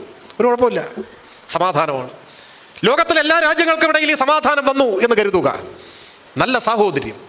അന്ന് കട പൂട്ടിപ്പോവുക അമേരിക്കയുടേതാണ്. അന്ന് മുതൽ പട്ടിണിയിൽ കൂപ്പുകുത്താൻ പോകുന്ന രാജ്യം അമേരിക്കയാണ്. എല്ലായിടത്തും സമാധാനം വന്നാൽ പിന്നെ ഇവൻ്റെ വെടിക്കോപ്പുകൾ ആര് വാങ്ങും? ഇവൻ്റെ പോർ വിമാനങ്ങൾ കൊണ്ട് എന്ത് കാര്യം? ഇവൻ്റെ പടക്കോപ്പുകൾ ആർക്കു വേണം? അപ്പൊ ലോകത്തിലെവിടെയും സമാധാനം ഉണ്ടാവരുത് എന്നാഗ്രഹിക്കുന്നത് ആയുധ കച്ചവടക്കാരാണ്, സാമ്രാജ്യത്വമാണ്. ആയുധ കച്ചവടം എന്ന ആധുനിക കാലത്ത് ഏറ്റവും മനുഷ്യത്വരഹിതമായ വ്യവസായമാണ്. ആ വ്യവസായത്തിന്റെ ഭാഗമായി നിൽക്കുന്ന വൻകിട കമ്പനികളാണ്, അതിൻ്റെ മുതലാളിമാരാണ്, അവരെ നിയന്ത്രിക്കുന്ന സാമ്രാജ്യത്വമാണ്. അവരുടേതാണ് യുദ്ധങ്ങൾ. ആ യുദ്ധത്തിന് ഒപ്പം നിൽക്കുകയല്ല ഒരു മനുഷ്യൻ ചെയ്യേണ്ടത്. ചിന്താശേഷിയുള്ള സകല മനുഷ്യരും ലോകത്തിൽ ഇനിയൊരു യുദ്ധം ഉണ്ടാവരുത് എന്ന് ചിന്തിക്കുന്നവരാണ്. അങ്ങനെയേ ചിന്തിക്കാൻ പാടുള്ളൂ. എന്നാൽ നാളെ ഒരു നിമിഷാർത്ഥത്തിൽ ഭീകരവാദികൾ കൂടുതൽ കരുത്താർജിച്ച് പാകിസ്ഥാൻ കേന്ദ്രീകരിച്ച് ഇന്ത്യക്ക് നേരെ ആക്രമണം അഴിച്ചു വിട്ടാലോ? അതൊരു സാങ്കല്പികമായ ചോദ്യമാണ്. അതിൻ്റെ സാങ്കല്പികമായ ഉത്തരം പ്രതിരോധിക്കേണ്ടി വരും, യുദ്ധം ചെയ്യേണ്ടി വരും. പക്ഷെ അത് യുദ്ധത്തിലേക്ക് വലിച്ചിഴക്കലാണ്. ആഗ്രഹിച്ച ആവേശത്തോടെ പോയി പങ്കാളിയാവുന്ന യുദ്ധമല്ല, ഗത്യന്തരമില്ലാതെ ചെന്നേർപ്പെടേണ്ടി വരുന്ന യുദ്ധമാണ്. അങ്ങനെയൊരു യുദ്ധം വന്നാൽ പോലും നമ്മുടെ സ്വപ്നം സമാധാനമായിരിക്കണം, സമാധാനത്തിന് വേണ്ടിയുള്ള യുദ്ധമായിരിക്കണം. നമ്മളെ പ്രചോദിപ്പിക്കേണ്ടത് സമാധാനം എന്ന മുദ്രാവാക്യമായിരിക്കണം. നമ്മളെ മുന്നോട്ട് നയിക്കേണ്ടത് ആ ലക്ഷ്യമായിരിക്കണം. അതിന് പകരം യുദ്ധാസക്തി നിറയ്ക്കുന്നവർ യുദ്ധത്തിൻ്റെ ഗൗരവം തിരിച്ചറിയാത്തവരാണ്. അതോടൊപ്പം ഇപ്പോൾ നമ്മുടെ രാജ്യം എത്തി നിൽക്കുന്ന സ്ഥിതി എന്താണ്? വെടിനിർത്തൽ, നല്ല കാര്യം. യുദ്ധത്തിലേക്ക് പോയില്ല. മാധ്യമങ്ങളിലെയും പുറത്തുമുള്ള യുദ്ധോന്മാദികളായ സകല മനുഷ്യവിരുദ്ധരെയും നിരാശപ്പെടുത്തിക്കൊണ്ട് വെടിനിർത്തൽ യാഥാർത്ഥ്യമായി. നേരത്തെ പഹൽഗാം ഭീകരാക്രമണത്തിന് മറുപടിയായി പാകിസ്ഥാനിലെ ഭീകരവാദികളുടെ സൈനിക താവളങ്ങൾ ആക്രമിച്ചപ്പോൾ മുൻപിൻ നോക്കാതെ ഭീകരതയ്ക്കെതിരായ നടപടിക്ക് പിന്തുണ പ്രഖ്യാപിച്ചല്ലോ നമ്മുടെ പാർട്ടി ഉൾപ്പെടെ. ഇപ്പോൾ വെടിനിർത്തലായി. ഇനി സ്വാഭാവികമായി രാജ്യത്ത് ഉയരുന്ന ചില ചോദ്യങ്ങളുണ്ട്. ആ ഘട്ടത്തിൽ ഇത്തരം ചോദ്യങ്ങൾ ഉയർത്താതിരുന്നത് ഭീകരതയ്ക്കെതിരായ സമരം അടിയന്തരമായും മുൻപോട്ട് പോകേണ്ടതാണ് എന്ന തിരിച്ചറിവ് കൊണ്ടാണ്. ഇപ്പോൾ സ്വാഭാവികമായി ഉയരുന്ന ചോദ്യങ്ങളുണ്ട്.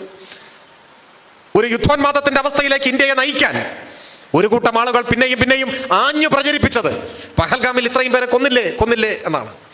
ആ കൊന്നവർക്കെതിരെ സൈനിക നടപടിക്കാണ് നമ്മൾ പിന്തുണ കൊടുത്തത്, അത് വേറെ കാര്യം. ഇനി പഹൽഗാം കൂട്ടക്കൊലയിലേക്ക് വന്നാലോ? ഇന്ത്യയിലെ സ്വിറ്റ്സർലൻഡ് എന്നാണ് അറിയപ്പെടുക. ഇവിടെ ഇരിക്കുന്നവരിൽ കുറച്ചു പേരെങ്കിലും ഒരു പക്ഷേ പഹൽഗാം സന്ദർശിച്ചിട്ടുള്ളവരായിരിക്കും എന്ന് ഞാൻ കരുതുന്നു. പഹൽഗാം നമ്മുടെ രാജ്യത്തെ ഏറ്റവും മനോഹരിയായ ഒരു താഴ്വരയാണ്. ഇടർ നദിയുടെ തീരത്തെ ഒരു മനോഹര താഴ്വര. അവിടെ നിന്നും ഒരു 5 കിലോമീറ്റർ 6 കിലോമീറ്റർ 7 കിലോമീറ്റർ 8 കിലോമീറ്റർ ഒക്കെ അപ്പുറം ഇപ്പുറം മാറിയിട്ടാണ് നൂറുകണക്കിന് വിനോദസഞ്ചാരികളെ ആകർഷിക്കുന്ന വിനോദസഞ്ചാര കേന്ദ്രങ്ങളുണ്ട്. കൊച്ചു കൊച്ചു താഴ്വരകൾ, തുരുത്തുകൾ. അതാണ് ഈ ബൈസരൻ വാലി, ബദാബ് വാലി, ആരൂ വാലി, ചന്ദൻവാടി എന്നൊക്കെ പറയുന്നത്. ഇങ്ങനെയുള്ള സ്ഥലങ്ങളാണ്. അവിടെയൊക്കെ എത്തിക്കഴിഞ്ഞാൽ അതിമനോഹരമായ ആ താഴ്വരയിൽ നമ്മുടെ ദൃഷ്ടിപരിധിക്കുള്ളിൽ ഒതുങ്ങുന്ന സ്ഥലമാണ്. അത്രയേ ഉള്ളൂ. നോക്കിയാൽ അറ്റം കാണാൻ കഴിയുന്ന അത്ര ചെറിയ തുരുത്തുകളാണ്, മനോഹരമായ താഴ്വരകളാണ്. ബദാബ് എന്ന് പറയുന്ന പഴയ ഒരു ഹിന്ദി സിനിമയുണ്ട്. ആ സിനിമ ചിത്രീകരിച്ച സ്ഥലമാണ് ബദാബ് വാലി എന്നിപ്പോൾ അറിയപ്പെടുന്നു. അതിമനോഹരമാണ്. ഈ ബദാബ് വാലിക്കും ചന്ദൻവാടിക്കും ഒക്കെ ഉള്ളൊരു ഗുണം, അവിടെ വരെ നിങ്ങൾക്ക് കാറിൽ പോകാം, സ്ഥലം വരെ പോകാൻ പറ്റും. എന്നാൽ ഭീകരർ ആക്രമണം അടിച്ചുവിട്ട ബൈസരൻ വാലി നിങ്ങൾക്ക് കാറിൽ പോകാൻ പറ്റില്ല. താഴ്വരയിൽ വാഹനം നിർത്തിയ ശേഷം ദുഷ്കരമായ പാതയിലൂടെ ആയാസപ്പെട്ട് നടക്കണം, അല്ലെങ്കിൽ കുതിരയുടെ പുറത്ത് പോകണം. അങ്ങനെ പോയാൽ മാത്രമേ ഇവിടെ എത്തിച്ചേർന്നാൽ അതിമനോഹരമായ ഒരു ദുരിതം. അവിടെയാണ് 26 പേരെ നിഷ്ഠൂരമായി വധിച്ചത്. ഇവിടെ ഉയരുന്ന ചോദ്യം ഞാനിപ്പോഴും ഓർക്കുന്നു. ആദ്യമായി പഹൽഗാമിലേക്ക് പോകുമ്പോൾ, ശ്രീനഗറിൽ നിന്നും പഹൽഗാമിലേക്ക് നാം യാത്ര ചെയ്യുമ്പോൾ മനോഹരമായ കുറേ ഗ്രാമങ്ങളിലൂടെയാണ് കടന്നു പോവുക. ഇന്ത്യയുടെ കുങ്കുമപ്പാടം എന്നറിയപ്പെടുന്ന പാമ്പോറ നമ്മൾ കടന്നു പോകുന്ന ഒരു ഗ്രാമമാണ്. ഗോറിപ്പോറ, അവന്തിപ്പോറ, പുൽവാമ, അനന്തനാഗ്, അങ്ങനെ കടന്നാണ് നാം പഹൽഗാമിലെത്തുക. ഇവിടെ എല്ലാം ഒരു 100 മീറ്റർ 200 മീറ്റർ ഇടപെട്ട് സായുധരായ പട്ടാളക്കാർ നിൽക്കും. റോഡിൻ്റെ സൈഡിൽ അവരുണ്ടാവും. ഓരോ സൈനികനെയും മറികടന്നാണ് നമ്മളിങ്ങനെ യാത്ര മുൻപോട്ട് പോകുക. നേരത്തെ ഞാൻ സൂചിപ്പിച്ച വിനോദസഞ്ചാര കേന്ദ്രങ്ങളിലെല്ലാം പട്ടാളം ഉണ്ടാവും, സായുധ സൈന്യം അവിടെ എല്ലാം. എന്തിനാണ് ഇത്രയും പട്ടാളം? മറ്റൊന്നുമല്ല, ഈ പഹൽഗാമിൽ ഇതിനു മുൻപ് ഭീകരർ വന്നിട്ടുണ്ട്. വിദേശ വിനോദസഞ്ചാരികളെ അന്ന് തട്ടിക്കൊണ്ടുപോയി ഓരോരുത്തരെയായി കൊന്നു. അതാണ് നമ്മുടെ അനുഭവം. ഇന്ത്യയുടെ പ്രകൃതി ഭംഗി ആസ്വദിക്കുവാൻ, ഇന്ത്യയിലെ സ്വിറ്റ്സർലൻഡ് കാണാൻ ലോകത്തിന്റെ പല ഭാഗങ്ങളിൽ നിന്നും സഞ്ചാരികൾ ഒഴുകിയെത്തുന്ന ആ പഹൽഗാമിൽ ഭീകരവാദികൾ കടന്നു വന്ന വിനോദസഞ്ചാരികളെ തട്ടിക്കൊണ്ടുപോയി കൊന്നുകളഞ്ഞു. അത് നമുക്കുള്ളൊരു പാഠമായിരുന്നു. നാം ജാഗ്രത പാലിച്ചു. അവിടങ്ങളിലെല്ലാം ഈ സുരക്ഷ ഏർപ്പെടുത്തി. ഒരിക്കൽ കൂടി ഇത്തരം ഒരു ആക്രമണം ആവർത്തിക്കാതിരിക്കാനുള്ള ജാഗ്രത, അതാണ് അവിടെ ഉണ്ടായിരുന്നത്. എപ്പോൾ നിങ്ങൾ പോയാലും ഈ പട്ടാളത്തിന്റെ സാന്നിധ്യം അവിടെ ഉണ്ടാകും. എന്നാൽ ഒരു മലയാളി ഉൾപ്പെടെ 26 പേർ കൊല്ലപ്പെട്ട ഭീകരാക്രമണം നടന്നപ്പോൾ ബൈസരൻ വാലിയിൽ ഒരൊറ്റ പട്ടാളക്കാരനുണ്ടായിരുന്നില്ല. എന്തു സംഭവിച്ചു? എന്തുകൊണ്ടാണ് സൈനിക സാന്നിധ്യം ഇല്ലാതെ പോയത്? ടിക്കറ്റ് വാങ്ങിയിട്ടാണ് ആളുകളെ അകത്തേക്ക് കടത്തിവിടുന്നത്. അവരുടെ ജീവന് സുരക്ഷിതത്വം നൽകാനുള്ള ഉത്തരവാദിത്വം നമുക്കില്ലേ? എന്താണ് സംഭവിച്ചത്? പിന്നെ നേരത്തെ സൂചിപ്പിച്ചു, അവിടേക്ക് വരണമെങ്കിൽ നടന്നു വരണം, അല്ലെങ്കിൽ കുതിരപ്പുറത്ത് വരണം. അപ്പൊ ഈ ഭീകരവാദികളും അങ്ങനെയാണ് അവിടെ വരിക. അല്ലാതെ അവർക്ക് ആകാശത്തൊന്ന് പൊട്ടിവീഴാൻ പറ്റില്ല. കിലോമീറ്ററുകൾ താണ്ടി പഹൽഗാമിലെത്തി ബൈസരൻ വാലിയിലേക്ക് കിലോമീറ്ററുകൾ നടന്നു വന്നു സായുധരായ ഭീകരവാദികൾ. കൂട്ടക്കൊല നടത്തിയ ശേഷം അതേപോലെ നടന്നുപോയി. നമുക്ക് പിടിക്കാൻ കഴിഞ്ഞില്ല. ഈ സുരക്ഷാ വീഴ്ചയ്ക്ക് മറുപടി പറയണ്ടേ? മുൻപ് വിനോദസഞ്ചാരികളെ തട്ടിക്കൊണ്ടുപോയി കൊന്ന അനുഭവം ഉള്ളിടത്ത് എന്തുകൊണ്ട് സുരക്ഷ ഒരുക്കിയില്ല? മറുപടി പറയണ്ടേ? ഇന്ത്യ ഗവൺമെന്റ് വിശദീകരിക്കണ്ടേ? ഇന്ത്യയിലെ പൗരന്മാരുടെ ജീവന് നിങ്ങൾ എന്ത് വില നൽകി? ആ ചോദ്യത്തിന് മറുപടി പറയാനുള്ള ഉത്തരവാദിത്വം ഇന്ത്യ ഗവൺമെന്റിനില്ലേ? ഒപ്പം ഈ കൂട്ടക്കൊല നടത്തിയ ഭീകരവാദികളെ എന്ത് ചെയ്തു? അവരെ പിടികൂടാൻ കഴിഞ്ഞു? അവരെ കൈമാറണമെന്ന് പാകിസ്ഥാനോട് ആവശ്യപ്പെട്ടോ? എന്ത് നിലപാടാ കാര്യത്തിൽ സ്വീകരിച്ചു? ഇപ്പൊ വെടിനിർത്തൽ സ്വാഗതം ചെയ്യുന്നു, സമാധാനം ഉണ്ടാവണം. എന്നാൽ വെടിനിർത്തുന്നതിന് മുമ്പ് തന്നെ അമേരിക്കൻ പ്രസിഡന്റ് ട്വീറ്റ് ചെയ്യുന്നു, ഞാൻ ഇടപെട്ടൊക്കെ സബൂറാക്കി എന്നാണ്. മലബാറിൽ അങ്ങനെ പറയാം, ഒക്കെ കോംപ്രമൈസ് ആക്കി എന്ന് പറയും. മറ്റേ സിനിമയിൽ പറഞ്ഞാൽ കോംപ്ലിമെന്റ്സ് ആക്കി, എല്ലാം ആക്കി. അതിന് നീ ആരടാ എന്ന് ചോദിക്കാൻ കഴിയണ്ട ഇന്ത്യക്ക്? പണ്ടങ്ങനെ ചോദിച്ചിട്ടുണ്ട്. വിവിധ സന്ദർഭങ്ങളിൽ അമേരിക്ക ഇടപെടാൻ ശ്രമിച്ചപ്പോൾ മൂന്നാം കക്ഷിയുടെ ഇടപെടൽ പാടില്ല എന്ന നിലപാട് സ്വീകരിച്ചു ഇന്ത്യ. ഇന്ത്യക്കും പാകിസ്ഥാനും ഇടയിലുള്ള പ്രശ്നങ്ങൾ ഇരു രാഷ്ട്രങ്ങളും തമ്മിൽ ചർച്ച ചെയ്യേണ്ടതാണ്. അതാണ് നമ്മുടെ നിലപാട്. അത് ഷിംല കരാറിന്റെ അടിസ്ഥാനത്തിൽ മറ്റു ചില കൂടിയാലോചനകളുടെ ഭാഗമായി ഒക്കെ ഇന്ത്യയും പാകിസ്ഥാനും തമ്മിൽ പരസ്പരം ചർച്ച ചെയ്ത് പരിഹരിക്കുക. ഇതാണ് സ്വാതന്ത്ര്യ ലബ്ധി മുതൽ ഇങ്ങോട്ട് പിന്തുടരുന്ന നമ്മുടെ നയം. ഒരു മൂന്നാം കക്ഷി അതിനിടയിൽ കൊണ്ട് ഇടപെടിക്കാൻ നമ്മൾ ശ്രമിച്ചിട്ടില്ല. എന്തുകൊണ്ടാണ് ശ്രമിക്കാത്തത്? അന്തസ്സുള്ള ഒരു രാജ്യവും സമ്മതിക്കില്ല. അതൊരു രാഷ്ട്രത്തിന്റെ പരമാധികാരത്തെ ചോദ്യം ചെയ്യലാണ്. ഇന്ത്യയുടെ പരമാധികാരത്തെ ആ അർത്ഥത്തിൽ അമേരിക്ക ചോദ്യം ചെയ്തിരിക്കുന്നു. പറയണ്ടേ മറുപടി? നമ്മൾ അനുവദിച്ചോ? അനുവദിച്ചെങ്കിൽ ഏത് സാഹചര്യത്തിൽ? ഇന്ത്യയിലെ ജനങ്ങളുടെ മുൻപാകെ വിശദീകരിക്കണ്ടേ? ഇപ്പോഴും ഇരുട്ടിൽ തപ്പിക്കൊണ്ടിരിക്കുകയല്ലേ? ഈ ചോദ്യങ്ങൾ പ്രസക്തമാണ്. ഒപ്പം 2016 നവംബർ 8 ഇന്ത്യൻ പ്രധാനമന്ത്രി ഒരു പ്രസ്താവന നടത്തി. 500-ന്റെയും 1000-ന്റെയും നോട്ടുകൾ നിരോധിച്ചു. എല്ലാവരും ഓർക്കുന്നുണ്ടാവും. അന്നെന്താ RSS പ്രചാര കേന്ദ്രങ്ങൾ രാജ്യമാകെ പ്രചരിപ്പിച്ചുകൊണ്ടിരിക്കുന്നത്? ഈ നടപടി ഭീകരവാദത്തെ തുടച്ചു നീക്കാനാണ്. ഇനി ഭീകരവാദികൾ ശ്വാസം മുട്ടിച്ചാവും. ഇവർ പറയുന്നത് കേട്ടാൽ തോന്നുക 1000-ന്റെ 500-ന്റെ നോട്ടില്ലെങ്കിൽ ഭീകരവാദികളെല്ലാം മരിച്ചു പോകുന്നതാണ്. ഭീകരവാദത്തെ തുടച്ചു നീക്കാനുള്ള നടപടിയാണ് എന്നാണ് വിശദീകരിച്ചത്. രാജ്യത്തിന് മേൽ വിവരിക്കാനാവാത്ത കഷ്ടനഷ്ടങ്ങൾ ഉണ്ടാക്കിയ ആ നടപടി ഭീകരവാദത്തെ തുടച്ചു നീക്കാൻ ഉതകിയോ? ആ ചോദ്യം ഉയരണ്ടേ? ആ നടപടിയുടെ ഭാഗമായി ഭീകരവാദത്തിന് എന്തെങ്കിലും കുറവുണ്ടായോ? അതൊരു ഭ്രാന്തൻ നടപടിയായിരുന്നുവെന്ന് ഇനിയെങ്കിലും സമ്മതിക്കട്ടെ. ഭീകരവാദത്തെക്കുറിച്ച്, പൊലിഞ്ഞുപോയ ഇന്ത്യൻ പൗരന്മാരുടെ ജീവനെക്കുറിച്ച്, ഇന്ത്യയുടെ പരമാധികാരത്തെ പരിഹസിക്കുന്ന അമേരിക്കയുടെ ഇടപെടലിനെ കുറിച്ച് ഒക്കെ വിശദീകരിക്കാനുള്ള ഉത്തരവാദിത്വം ഇന്ത്യ ഗവൺമെന്റിനുണ്ട്. അത് വിശദീകരിച്ചുകൊണ്ട് മാത്രമേ ഈ സാഹചര്യത്തിൽ ഉയർന്നു വന്ന രാഷ്ട്രീയ പ്രശ്നങ്ങൾക്ക് ശരിയായ ഒരു സമാധാനം ലഭിക്കുകയുള്ളൂ. ഞാൻ കൂടുതൽ ദീർഘിപ്പിക്കുന്നില്ല. പറഞ്ഞു വന്നത്, അനിവാര്യമായ സന്ദർഭങ്ങളിൽ ഏതെങ്കിലും ഒരു രാജ്യം യുദ്ധത്തിലേക്ക് വലിച്ചിഴക്കപ്പെട്ടാൽ അതുപോലും സമാധാനം സ്ഥാപിക്കുന്നതിന് വേണ്ടിയാണ് പരിണമിക്കേണ്ടത് എന്ന നിലപാടേ മനുഷ്യസ്നേഹികൾക്ക് സ്വീകരിക്കാൻ കഴിയും. യുദ്ധവിരുദ്ധ നിലപാടേ യാഥാർത്ഥ്യബോധമുള്ള മനുഷ്യർക്ക് സ്വീകരിക്കാൻ കഴിയും. അപ്പോഴും ചിലർ സംശയാലുക്കളായി മാറി ചോദിക്കുന്നുണ്ട്, പലസ്തീൻ്റെ കാര്യത്തിൽ നിങ്ങൾ ഇങ്ങനെയൊന്നും അല്ലല്ലോ പറഞ്ഞത്. പിന്നെ എങ്ങനെയാണ് പറഞ്ഞത്? സാധാരണക്കാരായ മനുഷ്യർ കേൾക്കുകയും ഗ്രഹിക്കുകയും ചെയ്യുന്ന അവയവങ്ങളല്ല സംഘപരിവാർ അതിനായി ഉപയോഗിക്കുന്നത് എന്നതാണ് പ്രശ്നം. പലസ്തീന്റെ പ്രശ്നത്തിൽ എന്ത് നിലപാടാണ് സ്വീകരിച്ചത്? പലസ്തീനിൽ ഏതെങ്കിലും ആക്രമണത്തെ പ്രോത്സാഹിപ്പിക്കുന്ന നിലപാടായിരുന്നു? അല്ല. 2023 ഒക്ടോബർ മാസം 7-ാം തീയതി പലസ്തീനിൽ നിന്നും മിസൈൽ വിക്ഷേപിച്ചു. അതിനെയാണോ പിന്തുണച്ചത്? തൊട്ടടുത്ത നിമിഷം തന്നെ ഇസ്രായേൽ യുദ്ധം തന്നെ ആരംഭിച്ചു. എന്തായിരുന്നു നിലപാട്? 2023 ഒക്ടോബർ 7-നല്ല പലസ്തീൻ ഇസ്രായേൽ പ്രശ്നം ആരംഭിക്കുന്നത്. ചില മാന്യന്മാരുടെ വിശകലനത്തിൽ ഒക്ടോബർ 7 മുതൽ ഇങ്ങോട്ടാണ് ചരിത്രം. അവിടുന്നാണ് പറഞ്ഞു തുടങ്ങുന്നത്. ഒരു പ്രശ്നത്തെ അപഗ്രഥിക്കുമ്പോൾ യഥാർത്ഥ പ്രശ്നത്തെ നേരിടാനുള്ള ആർജവം വേണം. ഇസ്രായേൽ പലസ്തീൻ പ്രശ്നം എപ്പോൾ മുതലാണ് ലോകത്തിന്റെ മുന്നിൽ പ്രത്യക്ഷപ്പെടുന്നത്?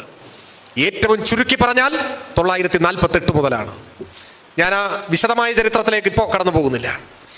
948-ലാണ് 2ാം ലോക യുദ്ധത്തിന്റെ പരിസമാപ്തിയിൽ ബ്രിട്ടൻ മുൻകൈയെടുത്ത് അമേരിക്കയുടെ പിന്തുണയോടെ ഒരു പുതിയ രാജ്യം ഉണ്ടാക്കുകയാണ്.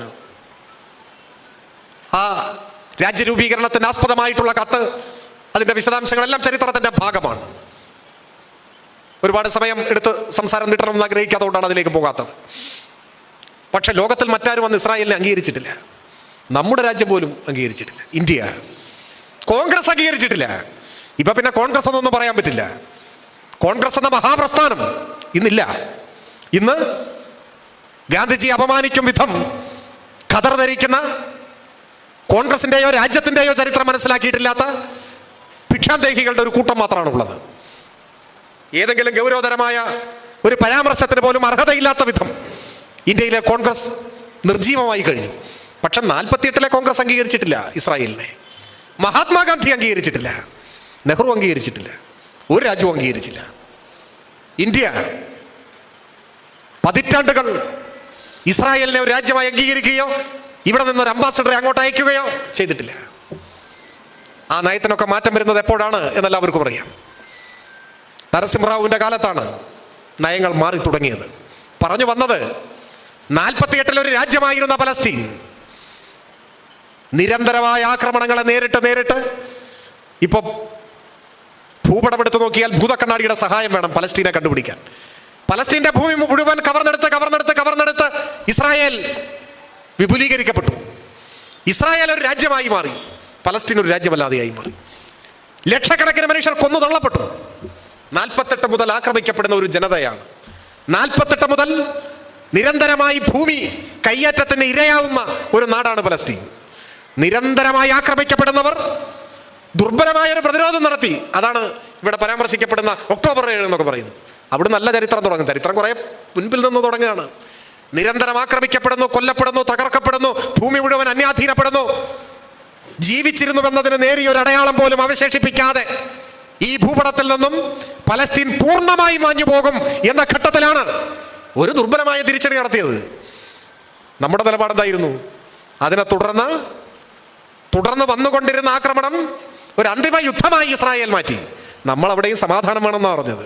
സമാധാനം വേണമെങ്കിൽ ഇസ്രായേൽ നീതി പാലിക്കണം, പലസ്തീൻ അവകാശപ്പെട്ട ഭൂമി വിട്ടുകൊടുക്കണം, അതൊരു രാജ്യമാണെന്ന് അംഗീകരിക്കണം, അതാണ് പറഞ്ഞത്. അതല്ലാതെ ഏതെങ്കിലും ആക്രമണത്തെ പിന്തുണയ്ക്കുകയല്ല. ആ ആവശ്യമാണ് നെതന്യാഹുവിന്റെ വീടിന്റെ മുന്നിലേക്ക് മാർച്ച് നടത്തിയ ഇസ്രായേലിലെ ജൂതന്മാർ പറഞ്ഞത്. അതേ ആവശ്യമാണ് അമേരിക്കയിൽ ക്യാപിറ്റോൾ ഹില്ലിലേക്ക് മാർച്ച് നടത്തിയ അമേരിക്കയിലെ ജൂത സമൂഹം പറഞ്ഞത്. ലോകത്തിലെ 120ഓളം വരുന്ന രാജ്യങ്ങളിൽ പ്രതിഷേധത്തിന്റെ പതാകയേന്തിയ സമാധാനവാദികളായ മനുഷ്യരെല്ലാം പറഞ്ഞത് ഇവിടെ CPIM ഉയർത്തിപ്പിടിച്ച അതേ നിലപാടാണ്. സമാധാനം വേണം, അതിന് വെടിനിർത്തൽ ഉണ്ടാവണം, അതിന് ഇസ്രായേൽ നീതി പാലിക്കണം, എല്ലാവരും പറഞ്ഞതാണ്. അതല്ലാതെ ഏതെങ്കിലും തരത്തിലുള്ള ഒരു ആക്രമണത്തിന് പിന്തുണ കൊടുത്ത് സമാധാനം ഇല്ലാത്ത അന്തരീക്ഷം ഉണ്ടാവണം, ഏറ്റുമുട്ടൽ ഉണ്ടാവണം, യുദ്ധം ഉണ്ടാവണം എന്നല്ല. ദീർഘകാലമായി നടത്തിക്കൊണ്ടിരിക്കുന്ന യുദ്ധം അവസാനിപ്പിക്കാൻ ഇസ്രായേൽ തയ്യാറാവണം. ഇസ്രായേൽ വിചാരിച്ചാലേ സമാധാനം ഉണ്ടാവും. അവർ നീതി പാലിക്കണം. ഇവിടെയും അത് തന്നെയാണ് പറഞ്ഞത്. ഇവിടെയും ഭീകരപ്രവർത്തനം, അതിന് പിന്തുണ കൊടുക്കുന്ന സമീപനം പാകിസ്ഥാൻ അവസാനിപ്പിക്കണം, അതാണ് പറഞ്ഞത്. പക്ഷെ യുദ്ധോന്മാദം ബാധിച്ച പിന്നെ പറയുന്നത് കേൾക്കില്ല. അവരുടെ ഉള്ളിലുള്ള മുൻവിധികളാണ് പ്രവർത്തിച്ചു കൊണ്ടേയിരിക്കുക. അതുകൊണ്ടാണ് ഇപ്പൊ കരസേനാ മേധാവിക്ക് പറയേണ്ടി വന്നു, യുദ്ധം എന്ന് പറഞ്ഞാൽ ബോളിവുഡ് സിനിമയല്ല. ഇനി അയാളുടെ ഗതി എന്താവും എന്നാണ് ഞാൻ ആലോചിക്കുന്നത്. ഉന്മാദം ബാധിച്ച ഒരു ജനതയുടെ മുൻപിൽ നിങ്ങൾക്ക് സമാധാനത്തെക്കുറിച്ച് സംസാരിക്കാനാവില്ല. ഇതൊരു മാനസികാവസ്ഥയാണ്, അത് ഹിംസയുടെ പ്രകടനമാണ്. നാം മാനവരാശിയുടെ നിലനിൽപ്പിനെ കരുതി ലോകം നാളെയും നിലനിൽക്കണം എന്ന ആഗ്രഹത്തെ മുൻനിർത്തി മനുഷ്യർ കൂടുതൽ സമാധാനത്തിൻ്റെ, സഹവർത്തിത്വത്തിൻ്റെ, അഹിംസയുടെ ആശയങ്ങളെ ഉയർത്തിപ്പിടിക്കാൻ പ്രേരിപ്പിക്കുകയാണ് വേണ്ടത്. ലോകം മുഴുവൻ സമാധാനത്തിൻ്റെ പാതയിൽ നിലനിന്നാൽ മാത്രമേ മനുഷ്യരാശിക്ക് നിലനിൽപ്പുള്ളൂ എന്ന് മനസ്സിലാക്കുകയാണ് വേണ്ടത്. ആയുധ കച്ചവടം ലോകത്തിന് തന്നെ നാണക്കേടാണെന്നും ആയുധ കച്ചവടങ്ങൾ കുറഞ്ഞു വരിക സമാധാനം ശക്തിപ്പെടുമ്പോഴാണ് എന്നും ആവർത്തിച്ചുറപ്പിച്ചു പറയാൻ നമുക്കാവണം. ഇപ്പോൾ സമാധാനമില്ലാത്ത പ്രദേശങ്ങൾ, സംഘർഷ നിർഭരമായ അതിർത്തികൾ, അത്തരം സാഹചര്യങ്ങൾക്കെല്ലാം മാറ്റം വരണം എന്ന ആഗ്രഹമെങ്കിലും മനസ്സിലില്ലെങ്കിൽ നമ്മൾ എങ്ങനെ ആധുനിക കാലത്തെ മനുഷ്യരാവും എന്നതാണ് ചോദ്യം. കാരണം യുദ്ധങ്ങളുടെ ഇന്നലകളിലേക്ക് തിരിഞ്ഞു നോക്കിയാൽ അവിടെയെല്ലാം നിഷ്ഠൂരമായ കൊലപാതകങ്ങളും അനാഥത്വവും അരാജകത്വവും പലായനവും ദാരിദ്ര്യവും ക്ഷാമവും പട്ടിണിയും മാത്രമേ ഉള്ളൂ. യുദ്ധം ഏറ്റവും വിനാശകാരിയായി മാറുന്നത് ഇങ്ങനെയൊക്കെയാണ്. അതിർത്തിയിൽ ആയുധമെടുക്കുന്നവർക്കിടയിൽ മാത്രമല്ല, അതിർത്തിയിൽ നിന്ന് ഏറെ അകന്ന് ജീവിക്കുന്ന മനുഷ്യരുടെ ജീവിതത്തിലേക്കും യുദ്ധത്തിൻ്റെ കെടുതികൾ കടന്നു വരും. ഭക്ഷ്യധാന്യങ്ങൾ കിട്ടാതെ, വൈദ്യുതി ഇല്ലാതെ, തീപിടിച്ച വിലക്കയറ്റത്തെ നേരിട്ട്, ജീവൻ രക്ഷാ മരുന്നുകൾ കിട്ടാതെ യുദ്ധത്തിൻ്റെ കെടുതികൾ, പരോക്ഷമായ കെടുതികൾ മനുഷ്യരെ ആകെ വേട്ടയാടും. അങ്ങനെ ഓരോ മനുഷ്യനും സ്വാഭാവികമായ ആയുസ്വൃതിക്ക് മുൻപ് തന്നെ ഇല്ലാതെയായി പോകുന്ന മഹാദുരന്തമാണ് ഉണ്ടാകാൻ പോവുക. ആ തിരിച്ചറിവിൽ നിന്നുകൊണ്ടാണ് വിവേകശാലികളായ സകല മനുഷ്യരും യുദ്ധം അരുത് എന്ന് പറയുന്നത്. അത് ദേശസ്നേഹമില്ലായ്മയല്ല, ദേശസ്നേഹവും മനുഷ്യസ്നേഹവും ഉള്ളതുകൊണ്ടാണ്. എല്ലാ മനുഷ്യരും സംതൃപ്തമായി ജീവിക്കാൻ കഴിയുന്ന ഒരു കാലമുണ്ടാവണം, ഒരു ലോകമുണ്ടാവണം എന്നതുകൊണ്ടാണ്. അതാണ് കമ്മ്യൂണിസത്തിൻ്റെയൊക്കെ നിർവചനമെന്ത്, അല്ലെങ്കിൽ എന്താണ് കമ്മ്യൂണിസം എന്നൊക്കെ ചോദിച്ചാൽ അത് വളരെ ഗഹനമായ സൈദ്ധാന്തിക വിശകലനങ്ങൾക്ക്, ദാർശനിക വിശകലനങ്ങൾക്കൊക്കെ വിധേയമാകേണ്ട വിഷയമാണ്. പക്ഷെ അതൊക്കെ മാറ്റിവെച്ചാൽ ഒരൊറ്റ വാക്കിൽ കമ്മ്യൂണിസത്തെ വിശദീകരിക്കാമെങ്കിൽ അത് മനുഷ്യസ്നേഹം എന്നല്ലാതെ മറ്റൊന്നുമല്ല. മനുഷ്യസ്നേഹമാണ്. അതുകൊണ്ടാണ് അന്യൻ്റെ വാക്കുകൾ പോലും സംഗീതമായി ആസ്വദിക്കാൻ കഴിയുന്ന ഒരു കാലം എന്ന് പറയുന്നത്. ആ കാലമാണ് നമ്മുടെ സ്വപ്നം. അപരിചിതനായ ഒരു മനുഷ്യൻ, ആ മനുഷ്യൻ്റെ അരോചകമായ ശബ്ദത്തിന് പോലും സംഗീതത്തിൻ്റെ മാധുര്യം വരുന്ന ഒരു കാലം എന്ന് പറഞ്ഞാൽ അക്കാലത്തെ സംഗീതം എങ്ങനെയായിരിക്കും? അത് വ്യാഖ്യാനിക്കാൻ കഴിയുന്നതിനും അപ്പുറമുള്ള നന്മയുടെ ഒരു പൂക്കാലമാണ്. അങ്ങനെ ഒരു കാലത്തെയാണ് നമ്മൾ സ്വപ്നം കാണുന്നത്. എല്ലാ മനുഷ്യരും സാഹോദര്യത്തോടെ പുലരുന്ന ഒരു കാലം.